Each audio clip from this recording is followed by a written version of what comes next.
Friends, I've reached 10 years at HubSpot, so I'm on sabbatical for the month of August, so I'm pre-recording these videos to show you underrated parts of HubSpot. Today, let's talk about index pages in the CRM, because a lot has changed here over the course of the last year or two or five or however many, and I think it's worth just going back to the basics and looking at it. So here we are on the contacts page. You can choose what object you're looking at here in the top left. You'll see recent objects you've looked at here, but they all kind of look the same. You can add records here. You have some additional actions. Here you have tabs for different saved views. You can create new saved views by clicking this button. You have a search. You have these filters, and you have some buttons over here. Now, if this is too busy for you, if it's too much, look, you can collapse a lot. This one hides the tabs and things at the top. This one hides the filters. You can get very clean, very minimal. But I want to show you how these things work, so we will bring them back. Now, the filters here, these quick filters, some of these are standard. You can add some more if you want.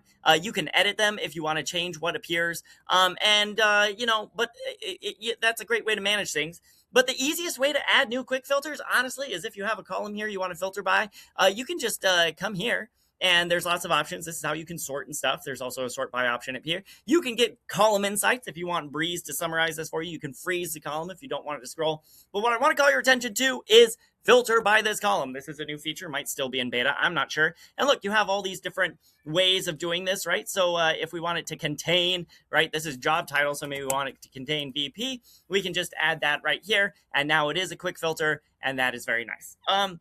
Advanced filtering, this is where you add multiple filters. You can do them in groups. You can do different things, right? So we can do this. We can do and filtering. We can do or filtering. What is very cool and very new and probably still in beta when you watch this is association. You can do cross-object filtering. So if you want to, filter by company properties, you can do that here on the contacts page.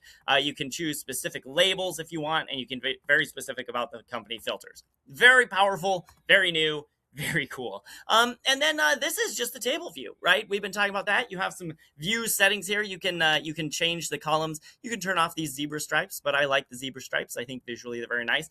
You can adjust pagination and row height, but this is not the only view option. You can do a board view. This is very common for deals and tickets, but it's available now for contacts and companies and all the other things too. And for board settings, you can control what property you are grouping by.